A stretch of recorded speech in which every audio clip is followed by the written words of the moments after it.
Imagina poseer una fuerza capaz de derrotar ejércitos enteros. Una fuerza tan sobrenatural que nadie pudiera explicarla, ni siquiera tú mismo. Ahora imagina perderlo todo, no en una batalla, no frente a miles de enemigos armados, sino susurrando un secreto al oído equivocado. Esta es la historia de un hombre elegido antes de respirar, un hombre que venció leones, humilló imperios y cargó con las puertas de una ciudad entera sobre sus hombros. Pero que no pudo cargar con algo más pequeño, su propio corazón. Esta es la historia de Sansón, el hombre más fuerte que jamás existió, y quizás el más vulnerable. Antes de que Sansón respirara por primera vez, su destino ya estaba escrito. Israel llevaba 40 años bajo el yugo filisteo. 40 años de humillación silenciosa. 40 años en los que un pueblo entero había aprendido a agachar la cabeza, a sobrevivir, a olvidar quiénes eran. Y en medio de esa oscuridad, algo inesperado ocurrió. Un ángel se apareció a una mujer estéril. Una mujer que había llorado su imposibilidad durante años, y le anunció algo que desafiaba toda lógica. Tendrás un hijo, y ese hijo comenzará a salvar a Israel. El niño nacería bajo un voto especial, un pacto entre él y Dios llamado Nazareato. No bebería vino ni licor, no tocaría nada que fuera considerado impuro, y jamás pasaría navaja por su cabeza. Su cabello, largo y poderoso, sería la señal visible de un pacto invisible. Y cada hebra era un recordatorio, una promesa, un símbolo de que no le pertenecía solo a sí mismo. Pero los dones más extraordinarios también cargan el peso más peligroso, la tentación de creerse invulnerable. Sansón creció diferente.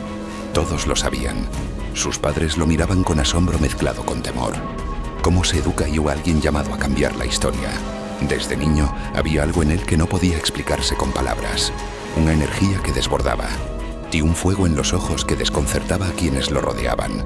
Y cuando el Espíritu de Dios comenzó a moverse en él, la tierra pareció inclinarse levemente bajo sus pies. Creció sabiendo que era diferente, que había sido apartado para algo grande.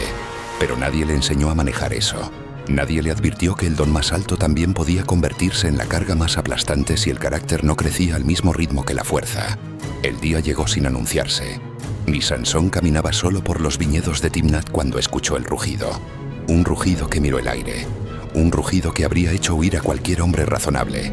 Un león joven salió de entre los matorrales, hambriento, listo para atacar. No había espada, no había lanza, no había nadie que pudiera ayudarlo.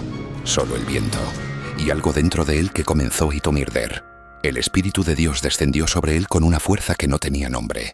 Y Sansón despedazó al león con sus propias manos. Y como quien rompe un papel. Como si nada. Luego siguió su camino. No le dijo nada ni no vivo a nadie.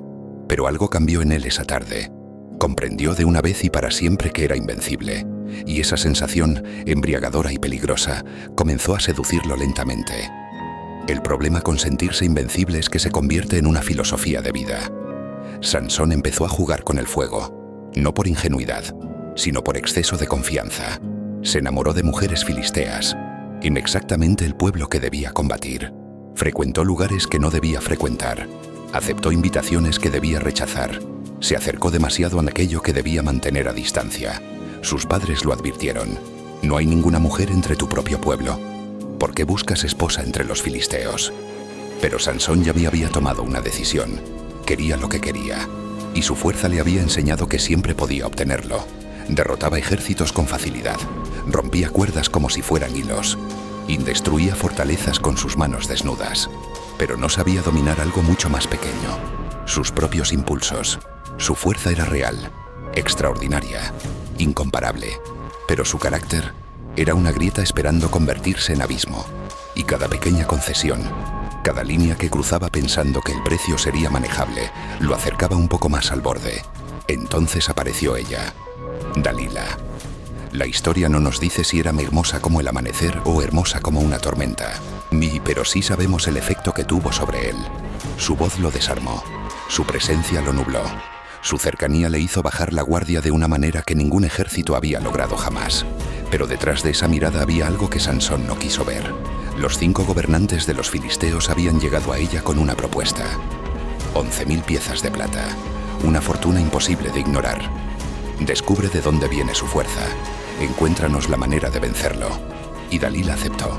Y Sansón se sentó a su lado sin saber que estaba compartiendo su corazón con su verdugo. que la mano que lo acariciaba también contaba los días para traicionarlo. Hay enemigos que vienen con espada, y hay enemigos que vienen con una sonrisa. Los segundos son infinitamente más peligrosos. Dime, Sansón, ¿de dónde viene tu fuerza? ¿Qué tendría que hacer alguien para someterte? Era una pregunta directa, casi torpe en su obviedad, y cualquier hombre con el instinto en su lugar habría levantado una bandera de alerta. Pero Sansón jugó. Pensó que podía controlar el juego. Si me atan con 7 cuerdas de arco aún frescas, me volveré débil como cualquier hombre. Dalila lo ató. Los filisteos esperaban ocultos, y él rompió las cuerdas como si fueran hilos quemados. Sin esfuerzo, Dalila no se rindió. Me has engañado. Me has mentido. Dime la verdad. Y Sansón, que debería haber salido corriendo, se quedó. Inventó otra mentira. Y otra más. Era un juego. Pensaba que era divertido. Pensaba que lo controlaba. Pero Dalila insistía, día tras día, con una paciencia calculada, con reproches que sonaban a amor herido, con lágrimas perfectamente colocadas. Si de verdad me amaras, no me ocultarías nada. Y el hombre que no temía a ningún ejército del mundo empezó a ceder ante algo mucho más sutil, el agotamiento emocional de alguien que insiste sin descanso, porque a veces no nos vencen con fuerza, y nos vencen con constancia. Ya me tienes harto con tus preguntas. Esas palabras pronunciadas con cansancio y no con firmeza fueron la señal de que la muralla había comenzado a caer. Porque el hartazgo no es un no, es la antesala del sí. Cansado de pelear, agotado de resistir, adormecido por la cercanía y convencido, en algún rincón oscuro de su mente, de que nada podía realmente dañarlo, Sansón abrió la boca y pronunció las palabras que nunca debió pronunciar. Y nunca ha pasado navaja por mi cabeza. Soy nazareo de Dios desde el vientre de mi madre. Si me cortaran el cabello, mi fuerza se apartaría de mí, me volvería débil. Sería como cualquier otro hombre. Esa noche, mientras dormía con la cabeza sobre las rodillas de Dalila, ella hizo la señal. El hombre entró en silencio. La navaja se movió con cuidado. El sonido fue casi imperceptible, pero el impacto fue en eterno, cuando despertó. Y Sansón dijo con la misma confianza de siempre: saldré como las otras veces y me libraré. No sabía lo que nosotros ya sabemos. No sabía lo que la historia estaba ni a punto de revelarle de la manera más brutal posible. No sabía que el Señor se había apartado de él. Los filisteos lo atraparon. No hubo batalla épica. No hubo momento de resistencia memorable. No hubo última demostración de lo que alguna vez fue. Solo la realidad fría y desnuda de un hombre que ya no tenía lo que creía tener. Y le sacaron los ojos. 2 cuencas vacías donde antes había fuego. Lo encadenaron con bronce. Lo llevaron a Gaza. Lo encerraron en una prisión. Y lo pusieron a girar una rueda de molino como si fuera un animal de carga. El hombre que había cargado las puertas de la ciudad sobre sus hombros. El hombre que había matado a 1000 filisteos con la quijada de un asno. El hombre que los ejércitos completos evitaban enfrentar. Ahora giraba en círculos, en la oscuridad, solo, sin fuerza, sin visión, ni sin honra, sin propósito. Todo por un secreto mal entregado. Todo por confundir cercanía con confianza. Todo por creer que el amor que pedía todo era amor de verdad. Pero los filisteos cometieron un error que con el tiempo les costaría todo. No le cortaron el cabello otra vez. Y en la oscuridad de esa celda, mientras las llagas de los grilletes se acostumbraban a sumir en sus muñecas, algo silencioso ocurrió. El cabello comenzó a crecer, lentamente, sin prisa, y como crece todo lo que tiene raíces profundas, y con él, algo más profundo aún, la lucidez del arrepentimiento. En la oscuridad absoluta, Sansón finalmente vio con claridad lo que sus ojos sanos nunca le habían mostrado. Vio su arrogancia, vio sus concesiones, vio el precio exacto de cada línea que había cruzado. Ya no había grandilocuencia, ya no había juegos con el peligro, ya no había confianza ciega en sus propias capacidades. Solo un hombre quebrado, en silencio, y aprendiendo la lección más cara de su vida, y orando, quizás por primera vez con el corazón completamente abierto. El día llegó cuando los filisteos decidieron celebrar su victoria de la manera más humillante posible. Una gran fiesta en el templo de Dagón, su dios. Miles de personas, los gobernantes, los líderes, las familias, todos reunidos para reír, beber y burlarse del hombre que alguna vez los había hecho temblar. Traigan a Sansón para que nos divierta. Lo sacaron de la prisión. y lo pusieron en el centro, y las risas llenaron el templo. Había unas 3000 personas sobre el techo, miles más adentro. El ruido era ensordecedor, y en medio de ese ruido, un hombre ciego pidió a un joven que lo guiara hasta las columnas centrales, las columnas sobre las que descansaba todo el edificio. Apoyó una mano en cada una.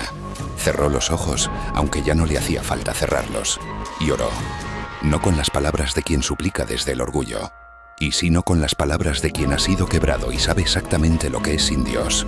Señor, acuérdate de mí. Te ruego que me fortalezcas solo esta vez. No pidió gloria, no pidió que lo recordaran, solo pidió la oportunidad de cumplir en su último momento lo que había sido llamado a hacer desde antes de nacer. Y entonces empujó. El edificio entero comenzó a temblar. Las columnas cedieron, y con un estruendo que resonó por toda la región, el templo de Dagón colapsó sobre sí mismo. Y Sansón murió ese día, pero al caer arrastró consigo a más enemigos de Israel que en todos sus años de vida juntos. Perdió los ojos, perdió la libertad, perdió la vida, pero recuperó, en el último instante, su propósito.